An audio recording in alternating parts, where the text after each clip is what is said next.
नमस्कार दोस्तों, हरियाणा की लोक कथाओं के इस खास एपिसोड में आप सबका स्वागत है। मैं हूं आपका दोस्त धर्मेंद्र कंवारी और हमारे साथ मौजूद हैं मेरे बहुत स्नेह और बहुत छोटे और बहुत प्रिय भाई दिनेश नंदल जी।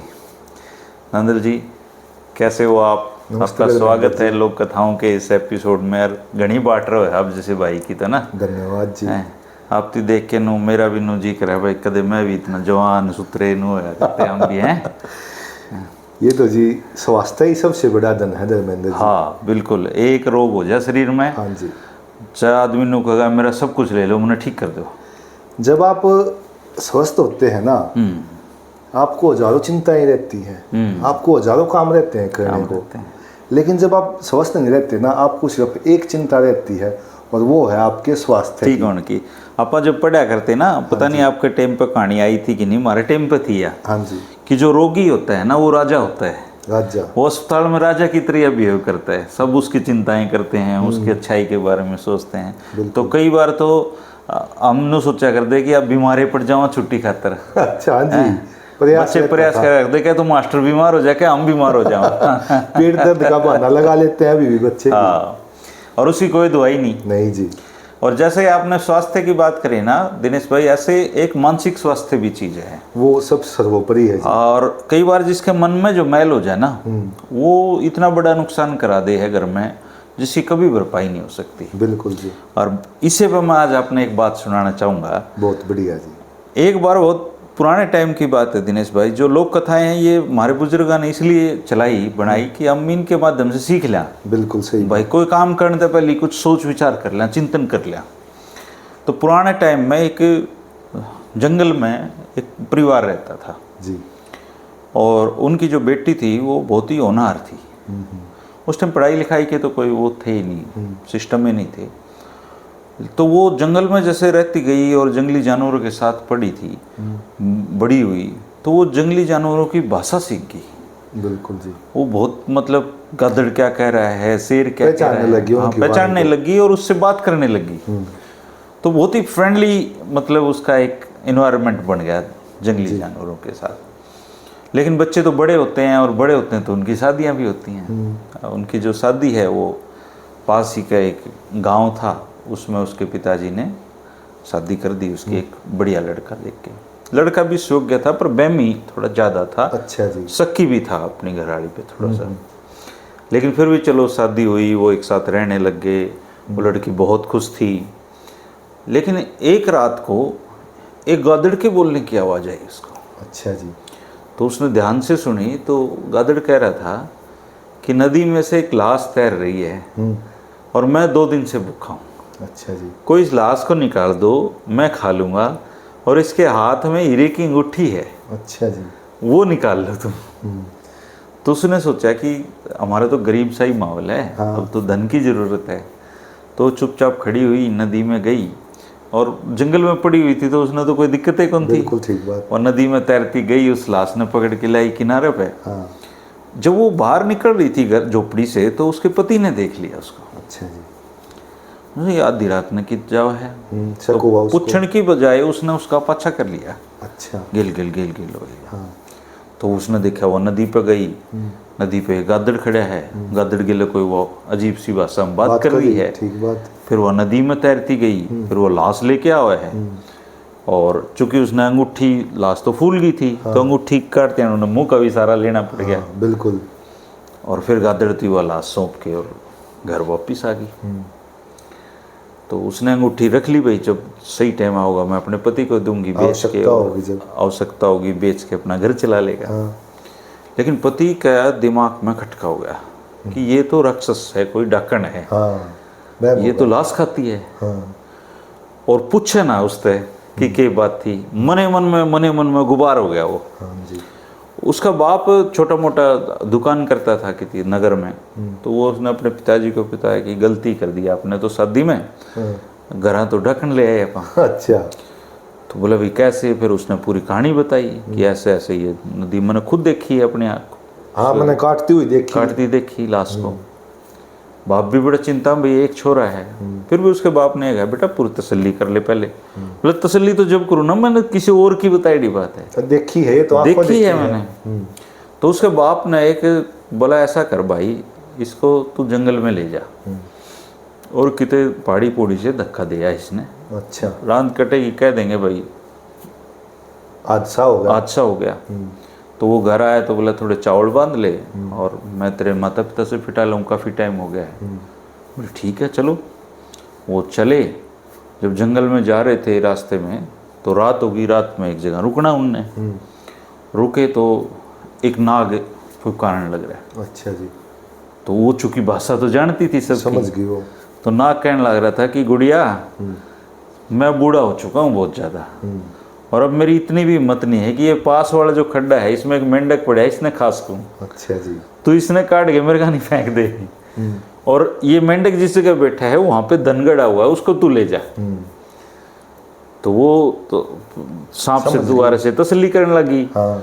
तो वो उसका आदमी ने देखा कि वो सांप तो ही बात करे है, तो वो और डर गया।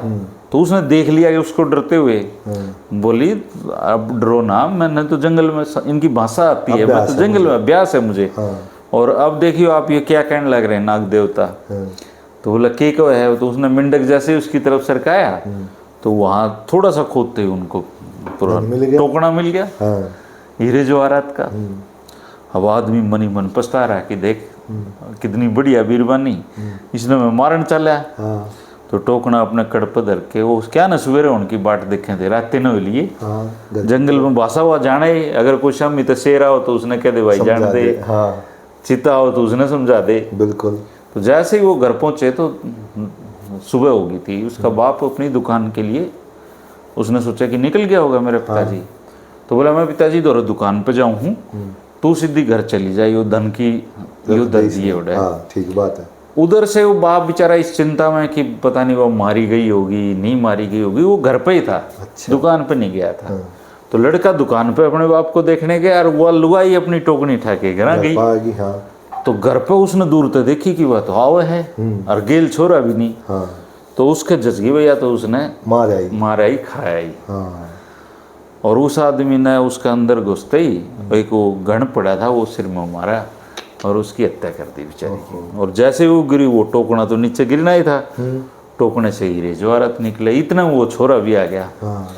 और दोनों बाबू बेटा फिर रोए पछतावे, लेकिन वह तो जानी थी तो चली गई। लेकिन धन तो गया, लेकिन इसी लुगाई दोबारा थोड़ी मिलेगी। बिल्कुल जी। तो इसलिए हमारे बुजुर्ग लोग क्या करते कि कोई भी काम चाहे आंखें भी देख रखे है ना, तब भी उसकी पड़ताल करो, जांच करो, तब फैसला दो। बिल्कुल जी। अब आपने देखा होगा कि हाई कोर्ट के एक जज के घर रुपये मिले थे, वर्मा जी, वो अब सुप्रीम कोर्ट पहुंच गए कि घर पर रुपये मिले तो केवल मेरे ना हो। बिल्कुल जी, है ना।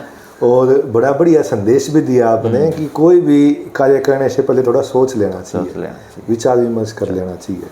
बहुत बढ़िया था। बिना बुद्धि लड़ाए काम करोगे तो पछताओगे। पछतावा निश्चित तौर से पछतावा है। जल्दबाजी नहीं करनी चाहिए। बिल्कुल जी। जैसे मेरे दादा तो अक्सर कहा करते, घनी तोड़ है तो डट जा। हाँ, और ये कहावत तो बड़ियों में भी प्रचलित है। मेरे पिताजी भी कहते हैं तगाजा मत करे, वार हो जाएगी।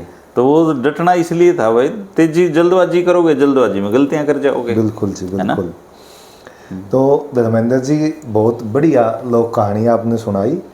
आज जो मैं आपको कहानी के रूप में प्रस्तुत करूंगा ना, वो एक आत्मकथा कह सकते हो आप। वो सच्ची बात है। सच्ची बात है, बिल्कुल। और वो है लोट्ठू सिंह निठरवाल की कथा। अच्छा। जो कि राजस्थान के पहले क्रांतिकारी हुए हैं। अच्छा जी। तो हमें ये बातें बताने भी चाहिए अपने बच्चों उनको हरियाणा में अपने कम जाने हैं लोग, अनपढ़ नहीं रखा है। बिल्कुल जी। तो उनका 1804 में जन्म हुआ। सीकर जिला है राजस्थान में। शेखावटी जिसको बोलते हैं। बड़े बड़े किसान आंदोलन हुए हैं जी वहाँ। तो 1804 में रिंगस के पास उनका जन्म हुआ। और जैसे आपने स्वास्थ्य की बात करी, तो आज की जो हमारी कहानी का किरदार है वो भी स्वस्थ एकदम। उनकी 6 फुट 11 इंच की हाइट थी। अच्छा। और 160 किलो वजन था। और उस समय सामंतवादी युग था। जागीरदार हुआ करते थे। लेकिन उनको शिक्षा का भी शौक था, अध्ययन किया उन्होंने। और लेकिन वो सामंतवादी के खिलाफ थे, अंग्रेजों के भी खिलाफ थे। तो एक दिन उस जागीरदार का बेटा वहां से जाएगा घोड़े के ऊपर। अच्छा। और उसमें रिवाज थी भी जिसको भी दिखाई देना उसको नमस्ते करनी है, झुक के प्रणाम करना, प्रणाम करो, सजदा करो। हाँ। अब वो शिक्षित भी था और ताकतवर भी था। उसने कहा भी मैं क्यों इसको प्रणाम करूं, हम अपने मेहनत करते हैं और खाते हैं। उसने उसको प्रणाम नहीं किया। ये बात उसको अखरगी, उसने उसको मारा थप्पड़। अब ये पूरा शक्तिशाली था थोड़ा, हाँ, उसने उसको एक थप्पड़ मारा, धक्का दिया और दुर्भाग्यवश उसकी उसी में मौत हो गई। ओहो। उस कुंवर जी की वहाँ की। अब वो घर के अंदर आया, माता पिता बहुत शांति प्रिय आदमी थे, बोले भैया अब क्यों लड़ाई मोल ली, अब हम वहाँ चलते हैं जहाँ तेरी बाण बह रखी है, छोड़ दो इस ठिकाना, छोड़ दो इस गाँव को, छोड़ बहस बंद की। हाँ जी, बैर हो गया जी आगे तक का। एक बठोट गांव है सीकर में, तो वो वहाँ पे चले जाते हैं। अब वहाँ पे चले जाते हैं, राजस्थान के अंदर दो व्यक्ति भी बड़े फेमस हुए हैं, डूंग जी, जवाहर जी। सुना है ना। हाँ जी। अब उनको भी अपने एरिया में उन्होंने उसका नाम सुन लिया भी, जागीरदार का लड़का मार दिया, वो भी फेमस हो गया भाई। और उसको जो कहते लोग प्यार से लोटिया कहते थे, लोटिया जा। बात फैल गई, सारा बात फैल गई जी। अब उन्हें भी कुछ ऐसे शक्तिशाली व्यक्ति की आवश्यकता थी अपने गिरोह में शामिल करने के लिए। उन्होंने उनको अपने गिरोह में शामिल कर लिया। तो उन्होंने क्या किया कि रामगढ़ की जगह होती थी, अब वो बन गए राजस्थान के रॉबिन हुड, डोंग जी, जवाहर जी और लोटिया। अब वो गरीबों से धन लूटते और वो अमीरों से धन लूटते और गरीबों में बांट देते जी। रॉबिन हुड हो गए जी वो, बिल्कुल। तो ऐसा ही क्या हुआ है, रामगढ़ की जगह है, वहाँ उन्होंने प्रयास किया और वो पहले ही बता देते थे भाई आज हम लूटने के लिए आएंगे। तो उन्होंने अंग्रेजों को सूचना दे दी और दुर्भाग्यवश क्या होता है, जो डूंग जी को अंग्रेज गिरफ्तार कर लेते हैं, लोटिया जी वहाँ से भागने में सफल हो जाते हैं बच के। अब कुछ समय बीत जाता है, वो अपने गांव में थे बठोट में, तो होली के ऊपर वो खुशियां मना रहे थे। अब डूंग जी की पत्नी ने इनको देखा, भाई मेरा पति तो जो है वो अंग्रेज पता नहीं उसको कौन सी जेल में लेके कहाँ लेके, और तुम जो है खुशियां बना रहे हो। तब उन्होंने एक बात कही थी कि वो बड़ी फेमस भी है, सुनी भी होगी सभी ने, कि जननी जनै तो भगत जनै, या दाता या सूर, ना तो जननी बांझ रहे काहे गवावे नूर। जननी या तो भगत जने, या दाता या कोई सूरवीर। तो ये बात लोटिया जी को अखर गई। उसने कहा भाभी जी मैं जब तक नहीं आऊँगा जब तक मैं डूंग जी को नहीं लेके आ जाता। तो वो चला जाता है जी। तो उसको पता चलता है भी आगरा की जो जेल है ना, आगरा का जो किला, उसको जेल के रूप में परिवर्तित कर दिया था अंग्रेजों ने। तो वो वहाँ पे जाते हैं जी। अब वहाँ पे वो पता कैसे लगाएं, तो उन्होंने एक बाबा का रूप धारण करके डेरा जमा लिया, वहाँ पे तपस्या करते अपना। तो ऐसे लोग आने जाने लग गए, आशीर्वाद देने लग गए। तो जो अंग्रेज अधिकारी था ना वहाँ का, एक दिन वो भी आया, उसने उसको बुरा भला कह दिया कि आप इंडियंस में ऐसा कुछ भी नहीं होता, बाबा हो साधु हो, कुछ कह दिया। और इत्तेफाकन जब वो घर गया उसके पेट में भी दर्द हो गया। तो उसके साथ में जो भारतीय सिपाही था उसने कहा जी आपको संत का अपमान नहीं करना चाहिए था, वहम में घेर दिया। अगले दिन उसके कहने के उपरांत वो उसके साथ में आ जाता है, उसको वो कुछ दवाई देते हैं और उसको आराम हो जाता है, अरहर मिला के दे देते हैं राख के अंदर, बबूत दे दी, वो ठीक हो गए। तब उन्होंने कहा महाराज जी मुझे भी बहुत अच्छा लगा, बोलो आपको क्या चाहिए। बोले बच्चा हमें तो क्या चाहिए, हम तो मोह माया से दूर हैं, अगर आपकी इच्छा ही है तो आपका ये जो किला है इसका एक फेरा लगवा दीजिए हमें। तो उसने कहा जी ठीक है। उन्होंने फेरा लगवा तो डूंग जी को देख लिया और पता चला कि इनको 20 दिन के बाद फांसी हो जाएगी। फांसी तोड़न की तैयारी थी जी। अब उन्होंने कहा ठीक है जी। अब वो वापस अपने गांव में आते हैं। वहाँ पे उनके मित्र थे, एक सैनी समाज से थे कोई, एक कर्णा भील था और एक लोहार थे।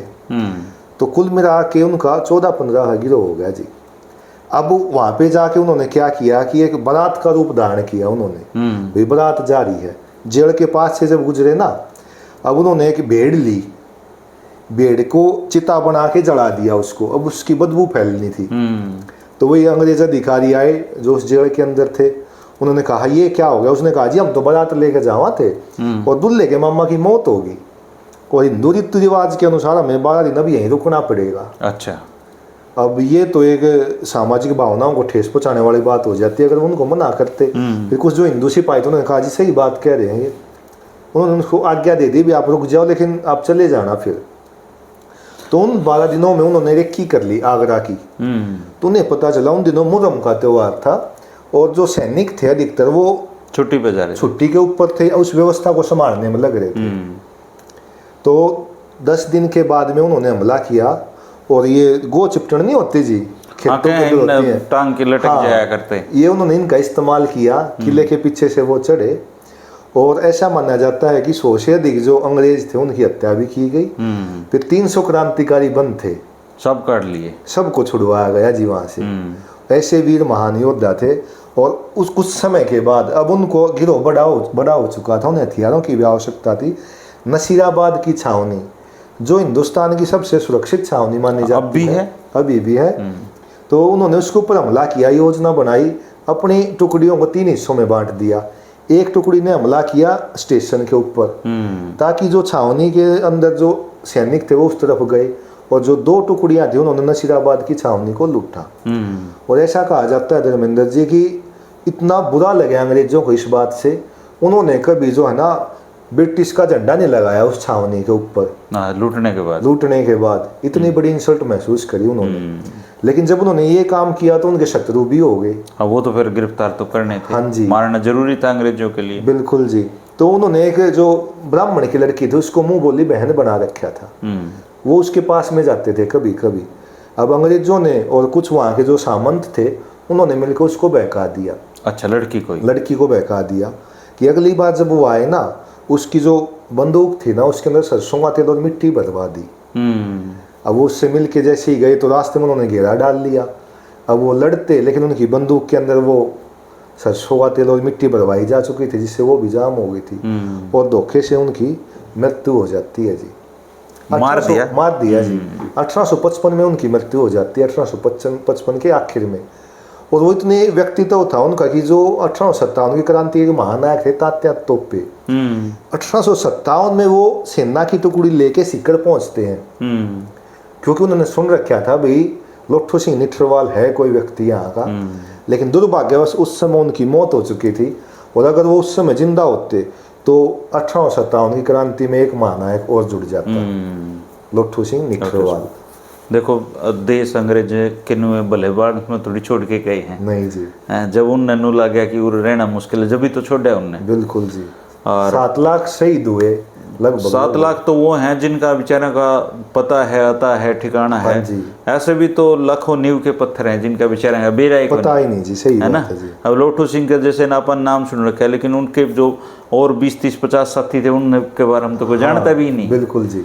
तो बहुत लोगों ने कुर्बानियां दी हैं जब जाके देश आजाद हुआ है।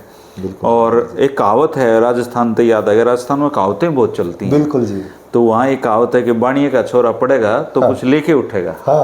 ये एक पुरानी कहावत है। तो मैं इस कहावत को देख रहा था कि माया क्यों बनी होगी, तो मुझे कहीं मिला इसके बारे में। बिल्कुल जी। कि पुराने टाइम में एक बढ़िया घी का काम करा करता, तो उस मटकियों में घी उस टाइम अपना ले जाया करते वो। तो बहू बेटा अपना घी ले जाए और शाम ने वो वापिस लेके आ जाए। तो एक दिन उनका घी बिका नहीं। अच्छा। तो शाम को वो छोरा तो मटका ठहरा, उसका बाबू उतरा जूता खड़ी ठहरा, चलते जाने लग रहे। तो रास्ते में उनको एक जगह पे एक अशरफी दिखाई दी पड़ी हुई। अच्छा। और सेम उसी टाइम पे किसी दूसरे आदमी ने भी दिखाई दी। तो जो सा पहले जाता वो उसको उठा लेता। तो वो बढ़िया का छोरा तो बेचारा मटकी ले रहा था। तो उसने उस बणी ने इशारा करा, भाई पढ़ घेर मटकी ने। तो उसने मटकी तो घेर दी और वो उठा गया, सिर्फ उठा ली, वो दूसरे का हाथ नहीं आई। तो वो जो मटकी पड़े थी सारे वो घी खिंड गया, नोबला भाई वाणी का छोरा है, पड़ेगा तो तुम्हें लेके उठेगा। बिल्कुल सही बात। तो कई बार नुकसान में भी फायदे छिपे हों, फायदा हो जाए। और इनके सिखाने के तरीके भी अलग अलग होते हैं। आपने जैसे बात बताई मुझे भी बात याद आ गई। एक बाणिया जैसे अपने बच्चे के भविष्य को लेकर चिंतित था, उसका काम ध्यान में कम था, काम धंधे में ध्यान। तो उसने क्या किया, उसको सिखाने के लिए बोला बेटा तो अपनी मेहनत से ना 10 रुपए कमा जा, उस दिन तुझे कदर हो जाएगी रुपए की क्या चीज़ हो है। तो वो कहता ठीक है पिताजी कमा लाऊंगा। अब वो बोला ठीक है मैं तो दुकान पर जाऊँ, और पीछे से जो माँ का तो प्रेम हो गए है जी, वह माँ 10 रुपए उसकी जेब में डाल देती। बोला सांझ ना आकर ना अपने बाबू ने दे दिए, अगले बाबू मैं कमा लाया। तो वो जानता जी घूम फिर कर मटर गश्ती करके सामने पिताजी बैठे दिखते, हाँ बेटा कमा लाया, हाँ पिताजी कमा लाया, लो 10 रुपये, बोले आ जा बाहर। उस 10 रुपये ने फाड़ के वो कुएं में गिर देता। उसका क्या फर्क पड़ना था जी। तो उसने 3-4 बार ऐसा ही कराया। फिर उसने पता कराया अपनी पत्नी से, बोला आप ये क्या कर रहे हो, इसने तो कदर नहीं हो रही, तो उन्होंने आज 10 रुपये मत दिए इस तीन जान दे। तो उन्होंने भाई मैं तो आज 10 रुपये दूंगी नहीं, तो न कमा के लाने पड़ेंगे। तो उस दिन वो गया कि उसने की तो बोरी गेरी जी की तो बहुत जाड़ होया, मुश्किल तो 10 रुपये बने जी, और पसीना में आ गया करा। अंते लाला जी का वो सवाल, बेटा कमा लिया 10 रुपये? बोला हाँ पिताजी कमा लिया, ये रहे 10 रुपये। बोला 4 बार। तो जैसे उसने फाड़ने लगे ना, बोला बाबू इसने मत फाड़ दिए, हाँ ये काम का है। बोला बहुत मेहनत की कमाई लाग रही है। बोला बेटा तने इसकी कदर का इसलिए एहसास होया है, तने अपने खून पसीने से कमाया है। ठीक। तो उनका संदेश देने का तरीका भी कितना गजब, बहुत बढ़िया। और इसे दिनेश भाई एक और कहावत भी याद आ गई मेरे। बिल्कुल जी। एक कहावत है हिंदी में, अच्छा जी, कि पढ़े फारसी बेचे तेल, देखो किस्मत का खेल। पढ़े फारसी बेचे तेल, देखो किस्मत का खेल।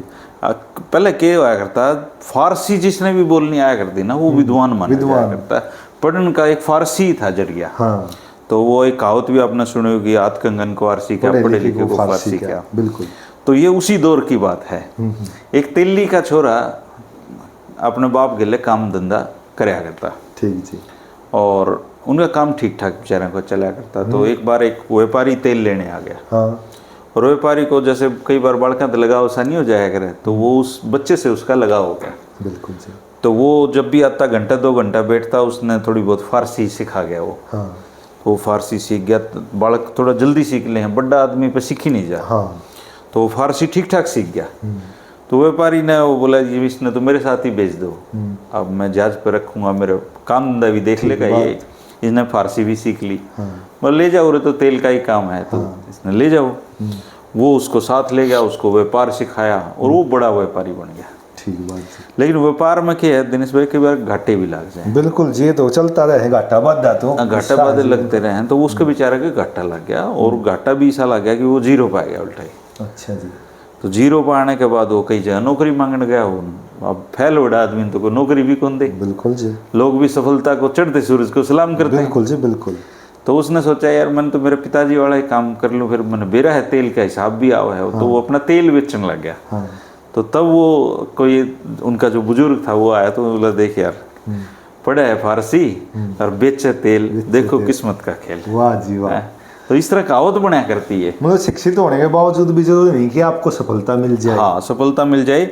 एक संदेश इसमें ये भी है कि कई बार बड़ा काम तो मिलता नहीं और छोटा मराड़े करते नहीं। ये बहुत विडम्बना है जी भाई। हम सामाजिक रूप से आपको कोई ना कोई काम तो जिंदगी में करना है। देखो बिल्कुल, काम कोई छोटा बड़ा खाली तो पड़े बाबा ने भी रोटी कौन मिले, उसने भी जाके पुरुषार्थ करना पड़ेगा। बिल्कुल जी। तो हमारे क्या है, आजकल की जो युवा पीढ़ी है वो छोटी नौकरी तो करना नहीं चाहती। भाई शुरुआत तो आपको थोड़ी से करनी पड़ेगी। बिल्कुल जी। और बड़ी उन्हें मिलती नहीं, तो इस चक्कर में वो कुछ नहीं कर पाते जीवन में। तो ये संदेश भी है कि भाई बेशक आप कारोबारी हो, और लेकिन अगर जीवन में उतार चढ़ाव आते हैं तो उनका मजबूती के साथ सामना करो। बिल्कुल। फारसी आती हो तो भी तेल बेचने में कोई बुराई नहीं। बिल्कुल जी, है ना। ये कहा जाता है ना कि जंगल का राजा तो शेर होता है, लेकिन हिरण अपने आप से उसके मुंह में नहीं जाती। वो तो परिश्रम तो करना पड़ेगा, परिश्रम करना पड़ता है जी। बिल्कुल जी। तो अब थोड़ा हंसी मजाक भी कर लेते हैं, जरूरी है जी। तो जैसे कि हमने बताई, तो एक अभी कितनी तारीख भी करी, लेकिन वाणी हम थोड़ा सा दिल का कमजोर बताया गया है। वो आपने ध्यान रखा है चीज़ा का। हाँ, चीज़ा का ध्यान रखा है जी। तो एक लाला जी के घर में चोर बढ़ गए। चोर बढ़ गए तो लूट मार कर ली सारी। तो एक चीज लग रही पीछे ने, तो लिया हाडा करे उसको ऊपर। तो उन्होंने कहा इसमें के ले रहा है? बोला नहीं, या नहीं दूंगा। बोला नहीं, या के ले रहा? तो इसमें तो उन्होंने वो पर्दा खींचा ना, तो लिया सा था जो वो बंदूक थी जी। बंदूक ले रहे। बोला या क्यों ना देगा? बोला या हमारे टाइम में काम आ जाएगी। बोला कर जी, इस तुम्हारा टाइम और क्यों? लाला जी जान लाग रहे। हाँ जी। धन माया अच्छी ले रहे। पुराने टाइम थे डाकू डुकुआ के भी। तो 2 सिपाही भी जाओ थे। तो लाला जी उनके गेल हो लिए भाई कि मैं तो बचत रहेगी, उनकी अच्छी सेवा करे। वो बोले लाला जी इतनी सेवा क्यों कर रहा है तुम्हारी? बोले भाई धन माया है, और तार गेले चलूंगा तो बची रहेगी। सही बात है। तो बोले हाँ ठीक है जरूर चलो। तो शाम तो 3 डाकू आने लग रहे। अच्छा जी। तो वो डर गया बेचारा दूजे न, बोला वो तो डाकू आ लिए। हाँ। बोला लाला जी चिंता ना करे, एक ना तो मैं छोड़ू को नहीं। हाँ। दूसरा बोला भाई एक ना मैं भी नहीं छोड़ू। हाँ। बोले फिर तारी के सुरक्षा हुई, तीसरा तो मारे मारे। तीसरा मन नहीं छोड़ बोले भाई, तीसरा मन नहीं छोड़ेगा। बिल्कुल जी। एक बार धर्मेंद्र जी, जैसे कि हरियाणा में भी बड़ा अब चल रहा है नशे पत्ते की ओर ज्यादा हो रहे हैं लोग। भाई नशे पत्ते की तो सुन ले दिनेश। हाँ जी। मेरे को एक बुजुर्ग व्यक्ति थे, बोले भाई धर्मेंद्र आज के टाइम पे हरियाणा में या ऐसा हाल हो रहा है नशे का कि अगर आपके बालक कुछ भी नहीं करते जिंदगी में तो भी अच्छी बात है। बोला सिर्फ नशा ना करो, नशे से बच जाए। बोला क्योंकि नशा भी कर बचा लिए ना आपने, यह भी उपलब्धि है। ऐसा काम बहुत बड़ी उपलब्धि है जी ये तो। और अब तो भाई रोज किसी न किसी की मतलब जानकारी ज्यादा होगी। बिल्कुल जी। तो पता लगा कि फलाने इतने अच्छे माँ बाप, उनका इतना बढ़िया बेटा नशा करके मर गया। बिल्कुल जी। तो अपने बच्चा ने नशा तो बचाना बहुत जरूरी है। खुद से क्यों आमंत्रित करें हम किसी भी दुर्घटना या मृत्यु को, हमारा प्रयास ही रहना चाहिए जी, हम नहीं करें। लेकिन समाज है जी, इसमें चलता रहे। तो उसमें जैसे हम भी प्रयास करें तो एक न्यू शराब पिया करता है जी घनी, तो घर क्या ना सोचिए इसने ले चलो भाई नशा मुक्ति केंद्र में, तो ले गए जी। तो बाबा सा था कोई न झाड़ा झूड़ा लाया, बोला महाराज मैं कत्ती छोड़ दूंगा पर मेरी शर्त है। बाबा बोला बता भाई क्या शर्त है? बोला जी मैं कदे नहीं पीऊँ, सिर्फ 3 वाणा के ऊपर पीऊँगा। अच्छा। बोला भाई 3 वाणा के ऊपर? बोला बता भाई कौन से 3 वाणे? बोला जी कोई घर में रिश्तेदार आ जा, एक तो जब पीऊँगा। बाबा ने सोची बिले रिश्तेदार के रोज रोज आओ हैं, कदे कदे आओ है, साल 6 महीने में आगे। बोला पी लिए। फिर बोला 30 त्योहार पे भी पीऊँगा। 30 त्योहार कौन से रोज हो धर्मेंद्र? पी लिए भाई। तो बोला तीसरी और शर्त है। बोला तीसरी शर्त क्या? बोला जब मेरा मन करेगा मैं जब भी पीऊंगा। मतलब छोड़नी नहीं। हाँ बोला मेरा मन करेगा जब भी पीऊंगा जी। एक दिनेश भाई पंसारी तोता रखा करता। अच्छा जी। और वो तोता कोई भी चीज लेना आंदा ना उसके लिए मीठी मीठी बात करे, और सुना क्या हाल है, घर परिवार कैसा है। तो तोता जब इतनी मीठी जुबान में बात करे ना तो आदमी ने बड़ा अच्छा सा लगे। बिल्कुल जी। गाकी भी बढ़ जाए आदमी तोता तो बात करने आ जाए। और तो घना मीठा बोलने है तोता। और एक बार वो पंसारी किते बाहर जा रहा था और बिल्ली बढ़ गई। अच्छा। दुकान में। अब तोता तो पांख मारेगा बेचारा बचन खातर। वो उसने पिंजरा नु हलाया बचन खातर, वो कोई बादाम बुदूम की शीशी पड़ी थी और वो खिंड गई। अच्छा। खिंड की तो वो आया तो उसने देखा भाई इसने कुबत करी हुई, उसने थोड़ी देर बिल्ली आई थी। ठीक बात। तो उसने कोई वो कड़छा ले रहा था, वो तोता के सिर में मारा, डेटा कौन जा सिर में मारा तो वो बेचारे के उड़ते बाल भी उठ गए चोट ला के। लेकिन उस दिन के बाद वो तोता बोलिया नहीं। अच्छा। वो कदे उसने टमाटर दे कदे मिर्च दे, बड़ा पछतावा यार तोता ने क्या कर दिया यार तोता के लिए। तोता नुए बैठा रहा बस उदास एकदम।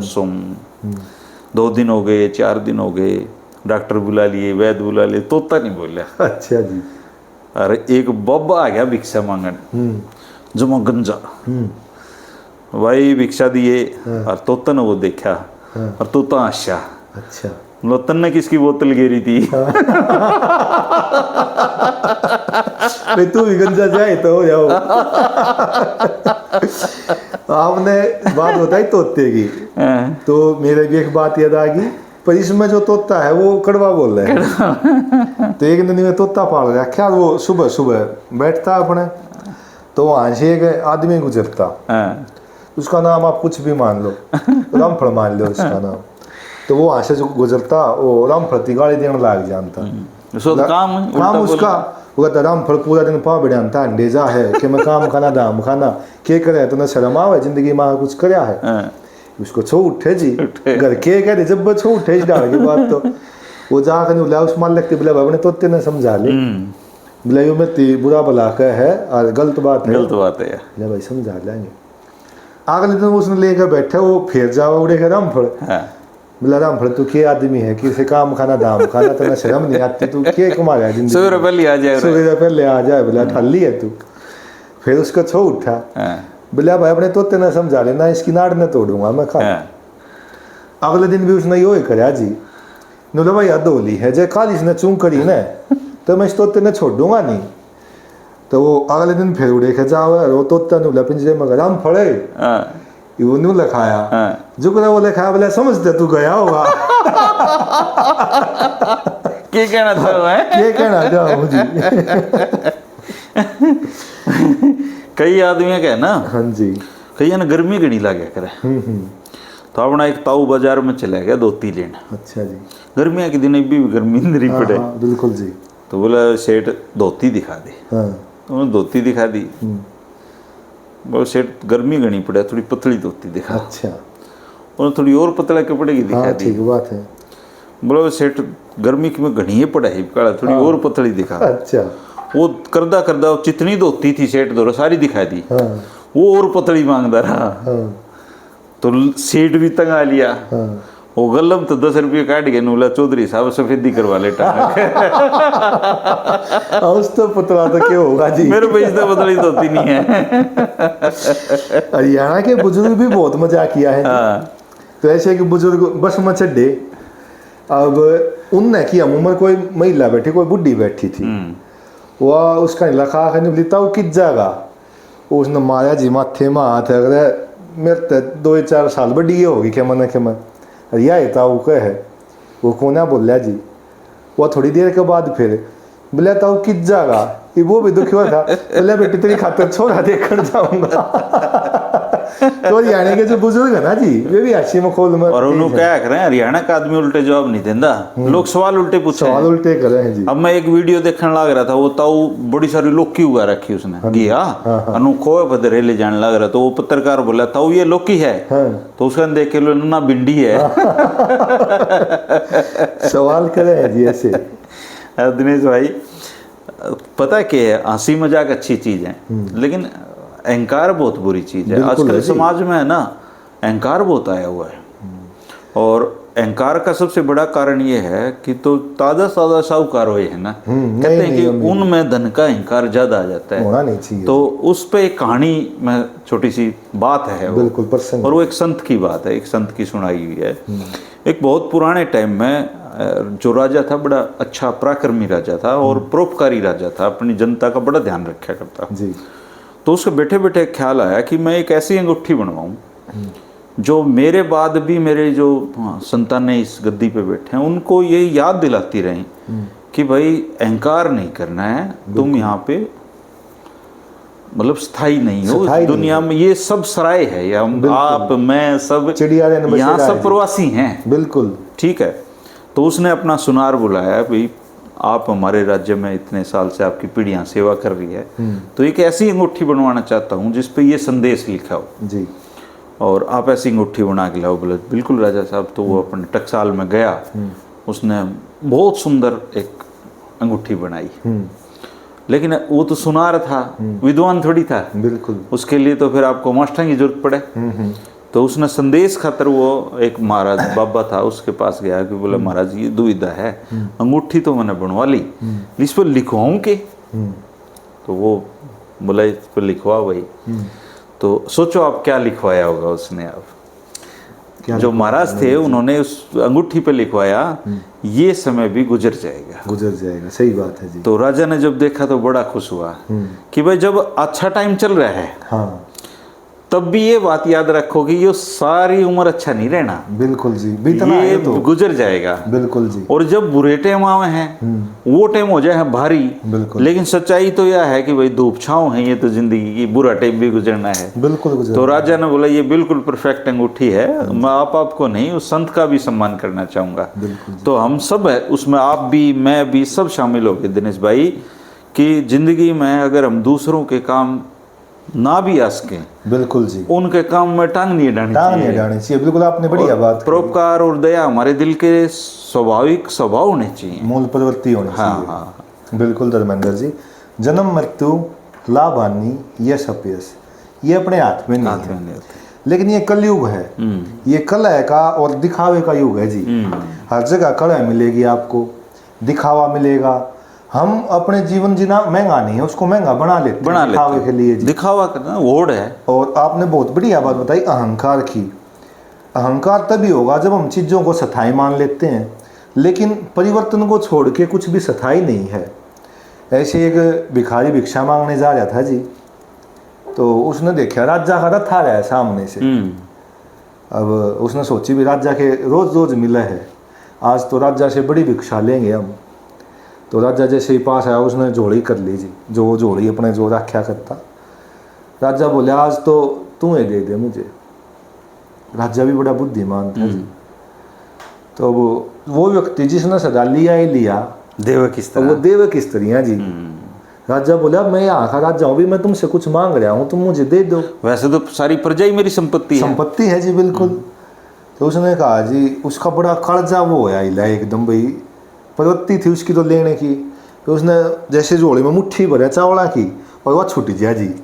अब ना दिया जा उससे, तो अब राजा का आदेश भी नहीं टाला जा।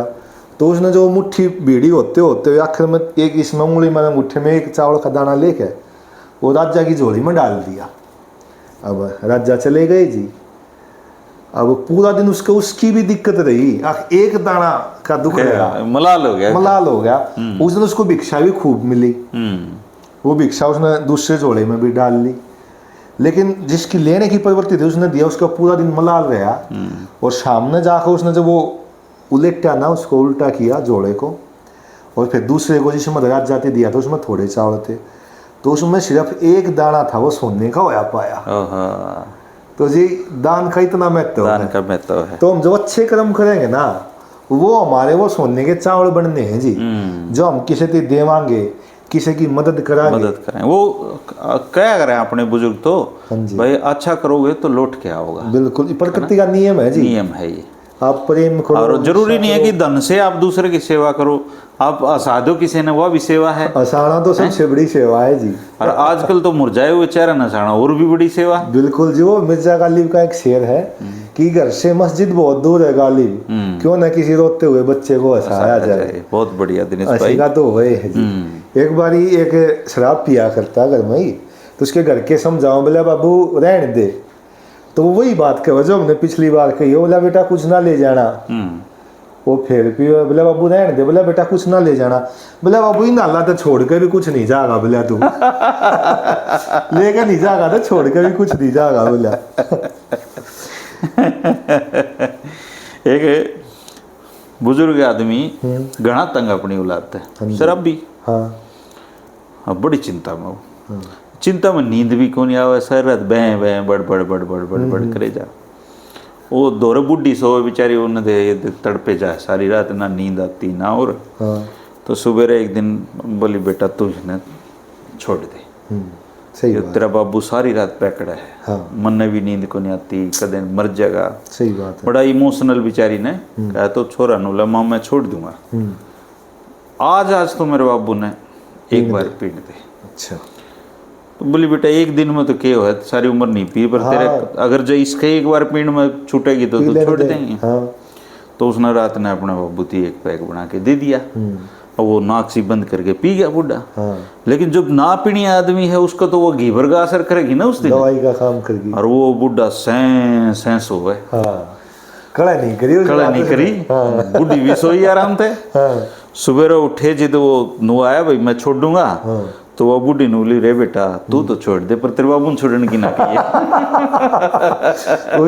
नींद बढ़िया है जी, नींद बढ़िया है। बिल्कुल धर्मेंद्र जी।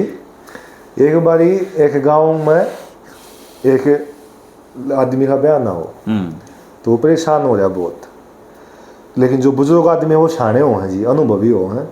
तो एक ताऊ बैठक में बैठा होके गाले, बोला बेटा इतनी अच्छी चीज़ भी ना होती है गृहस्थी, बोला मोड़ का बोझ थामना हंसी खेलना होता है।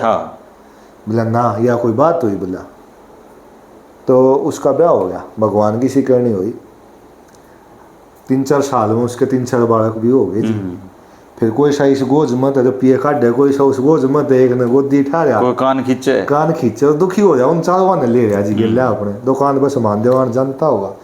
वो बूढ़ा कुर्सी गाले बैठा, बोले हाँ बेटा उस दिन तो क्या होता बताओ, मतलब कई मोड़ा का बोझ थाम लूंगा, हाथ जोड़ कर बोला तो गांव का एक का होना है तो एक का मोड़ बते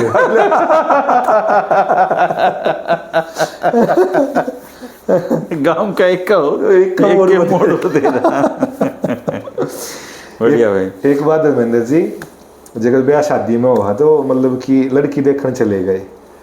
अब लड़की देखने चले गए तो थोड़ी सी हाइट भी कम और सांवली भी कई कमी थी उसमें, तो उनका मन नहीं मानना भाई हमारा छोरा तो जो है 6.5 फुटा है तगड़ जोड़ी मिली नहीं, लिलियां खेड़ा है। हाँ तो बोले ना चौधरी साहब हम नहीं लेते। तो जो बीच में जो बिचौलिए जा रहा था उसने उसके कोनी मारी, लालच सा दिया ले करवा दे गाड़ी दे दूंगा जो सी बात रहेगा। उसने जाके फिर के बोला चौधरी साहब देख लो गाड़ी दे देगा जो सी बात कहोगे। बोला जी ऐसा है चौधरी साहब आप गाड़ी दे दोगे पर जय या मारा आगे मारा खरना बिगड़ेगा ना, मारा रेल दे भी पेंडा नहीं छूटेगा। पहले खरना बहुत मिलाया करते। हाँ बिल्कुल जी। नू भी बेरा पड़ा करते, कोई उपचुक नहीं हो बढ़िया परिवार। हाँ पाछे की हिस्ट्री देखा करते। और जिसमें अकेली छोरी होती ना, हाँ। उसमें तो कई बार रिश्ता करना भी मुश्किल हो जाएगा। नु क्या कर दे इनका तो कवर नहीं आया आदमी को नहीं। और ईब वाले उल्टे हो रहे हैं, ईब नु देखे धनमाया के उसमें कि अकेली है, आगे भी एकला है। हाँ। तो टाइम बदले हैं और टाइम तो इतने बदले दिनेश भाई। हाँ जी। इतना मान सम्मान था अपने जो मास्टर है ना, बिल्कुल उनका इतना मान सम्मान होया करता। आज भी कितने मिल जाए ना, मैं उनका धन्यवाद करते नहीं थकता। और ये जो एक घटना हुई है, हाँ बिल्कुल जी, इसने बिल्कुल हिला दिया समाज को, झकझोर के रख दिया जी। उसने पूरा शिक्षक समाज नहीं पूरे समाज में रोष है धर्मेंद्र जी। और उनकी सिर्फ इस बात को कहने के लेके बेटा बाल काट लिए, छोटी सी बात को लेकर, छोटी सी बात है। अब आप ये देखो कि शिक्षा का स्तर, संस्कारों की कमी, इसको हम क्या कहेंगे। लेकिन आप कहीं भी जाओगे ना, हर किसी की सुरक्षा के लिए कुछ ना कुछ प्रोविजन है, लेकिन शिक्षक की सुरक्षा के लिए मैं ये कहना चाहूंगा कि ऐसा कोई प्रोविजन नहीं। एक छोटा डंडा भी नहीं रख सकते आप। हाँ एक छड़ी थी वो भी सरकार ने खोज ली जी। अरे भय बिना प्रीत नहीं, मैंने कहीं पढ़ा था कि आप शिक्षक को उसकी छड़ी लौटा दीजिए, वो देश में अनुशासन लौटा देगा। लेकिन आजकल तो भाई दिनेश अभी एक कैथल के ऊपर भी कल कैथल भी हुआ है। और यो टाइम तो मेरे तो बहुत मास्टर दोस्त हैं, आप भी हो, बहुत सारे मतलब टीचर वो नु कहे हैं कि भाई पहले तो हम मास्टर से डरा करते, हाँ, और ईब हम बालका से डरा हाँ जी बिल्कुल। तो ये समाज बदल गया। और यह बीमारी कब सुधरेगी भाई? जब सुधरेगी दिनेश, माँ बाप अपने बच्चे को हाँ रोजाना ये याद दिलाएंगे कि भाई माम जितने पूजनीय है, हाँ उतना ही तारे लिए तारा टीचर भी है। बिल्कुल जी। और एक बात ये पक्की है, मैं अपने शिष्यों गुरुकुल में भी कहता था, जो माता पिता का सम्मान करेगा ना, वो 101% गुरु का सम्मान करेगा। जो गुरु का सम्मान करेगा वो माता पिता का जुड़ रही है, कड़ी है जी। और जो माता पिता बच्चे के गुरु की इंसल्ट करेंगे ना, हाँ, कई आजकल फैशन हो रहा है, फैशन है जी, थोड़ा सा कुछ कहते ही के है तेरी मास्टर ने 20,000 की नौकरी करे है। अब हाँ। प्राइवेट स्कूल में तो जितने भी मिले हैं, गुरु तो गुरु है, वो प्राइवेट सरकारी के लग रहा है उसमें। बिल्कुल जी। तो अगर आपने अपने बच्चे के मन में 1% भी ये बात डाल दी कि उसका टीचर ठीक नहीं है या उसका सम्मान मत करो, तो ये तय मानो कि बुढ़ापे में आपका सम्मान भी नहीं होगा। बिल्कुल खो दिया जी, उस दिन से खो दिया। और ये हम सब की जिम्मेदारी बने दिनेश भाई। पहले ऐसा हुआ करता था कि आपके हमारे साथ भी हुआ होगा कि बच्चे जब घर में नहीं मानते थे ना, तो उनको मास्टर जी के पास ले जाया करते कि मास्टर जी आप समझाओ, आपकी मानने का, और पूरा खौफ होया करता। देखो बच्चे इतना भी डूबा ही नहीं पड़ा है, और अगर संभाली जा चीजें तो अब भी संभल भी सके। वो बालक अगर अपराधी बन गए तो वो एक दिन का प्रोसेस नहीं है। बिल्कुल जी। वो सबसे बड़ा फेल्यूर तो उनके माँ बाप का है जी। वो तो चलो बेचारे अब तो इस दुनिया में नहीं है मास्टर जी तो, लेकिन वो माँ बाप जिनके बेटे ने ये बच्चों ने क्राइम करा है, अब उनका तो मरण हो लिया। बिल्कुल हो गया, उनका भी हो गया। तो दो घर उजड़ गए, एक अगला का उजाड़ दिया, एक खुद का उजड़ गया। तो बच्चों को संभालना हम सबकी जिम्मेदारी है। और हंसी मखौल ठट्ठे हाँ, ये चलते रहने चाहिए, लेकिन समाज भी अपना है, समाज ठीक नहीं होगा। अगर समाज की कृतियाँ आगे बढ़ती रही तो भाई हम हंस बोल भी नहीं पाएंगे, हम अच्छी चीज़ें भी नहीं कर पाएंगे। तो गुरुकुल ऑफ पॉलिटिक्स के जितने भी दर्शक भाई हैं, और मुझे पूरी उम्मीद है कि आप बहुत अच्छे और बेहतर इंसान बना रहे होगे। और बच्चों को ये शिक्षा जरूर हमने देनी चाहिए कि भाई मास्टर धरती पे भगवान। मास्टर की दिक्कत देने से क्या है, आजकल के है तुरंता फुरंती के रिजल्ट चाहिए सबको, और मास्टर जी का रिजल्ट तो 20 साल में होगा, बिल्कुल आओ है ना। वो उस टाइम तो रिजल्ट दे ही नहीं सकता। पहली में कोई बालक है, वो बेचारा पढ़ाई लिखाई पूरी करेगा जब भी तो कुछ करेगा जिंदगी में, और वो तुरंत कैसे रिजल्ट दे देगा। अगले 15 साल के बाद जब एक अच्छा नागरिक बन के समाज के सामने आओगा ना, आज जितने भी बढ़िया ब्यूरोक्रेट्स हैं, डॉक्टर्स हैं, तो इसका सारा श्रेय जो है ना, जो उनके शिक्षकों को और जैसा समाज है, हाँ जी, वो नो समझ लो मास्टरों का आईना है। बिल्कुल है जी। अगर उसमें अच्छाइयाँ हैं तो वो टीचरों की देन है, अगर बुराइयां हैं तो वहाँ टीचर फेल हो गए कहीं ना कहीं, बिल्कुल जी, है ना। तो टीचर को भी अपने अंदर झांकना चाहिए। बहुत सारे टीचर अपने हर चीज के दो पहलू होते हैं जी। अगर कोई टीचर अपने कर्तव्य में लापरवाही कर रहा है तो वो उसको भी पे करना पड़ेगा। बिल्कुल गलत बात है जी। सृष्टि तो कर्मों के ऊपर आधारित है जी, अगर मैं गलत करूंगा तो मैं उसको भोगूंगा। तो दिनेश भाई आपने इतने बढ़िया बातें बताई, और आज तो है ना दिन बड़ा बढ़िया रहा। तो लोक कथाओं के इस एपिसोड को दोस्तों आप 2-4 लोग जो अपने जैसे आपने लगे कि कुछ सीख सकते हैं। और एक खास बात और मैं बताता हूँ, अब बैठक तो होगी खत्म दिनेश, खत्म हो गई जी, और परिवार भी छोटे रह गए, मियाँ बीबी 2 बच्चे, कैप्सूल फैमिली। तो अगर ये 4 लोग भी बैठ के हफ्ते में एक वीडियो देख लेंगे ना, बिल्कुल जी, तो मेरी ये गारंटी है दिनेश, वो बच्चा बिगड़ नहीं सकता। संस्कार मिलेंगे, संस्कार उसको डाइवर्ट होती हैं आगे चीजें ना, और वो सीख जाएगा भी अच्छी चीज के है माड़ी चीज के। तो ये अच्छी चीज आजकल के है भाई, खराब चीज मोबाइल पर बहुत है, बहुत ज्यादा जी, और बच्चा जाने अनजाने उसने देखने लग रहा है।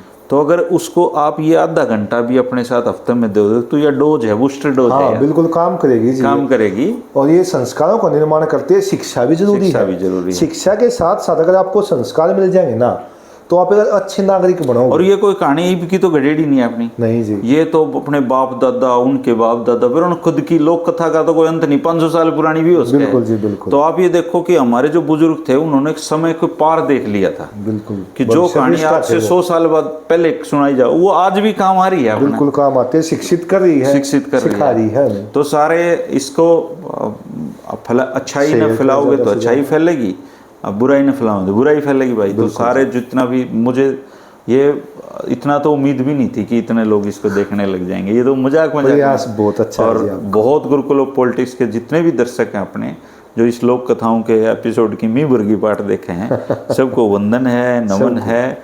सावन का महीना है और आप लोग मस्त रहिए, खुश रहिए, अपने बच्चों का ध्यान रखिए, उनको एक अच्छा और जिम्मेदार नागरिक बनाइए। शुक्रिया सबको, राम राम, धन्यवाद। राम राम जी।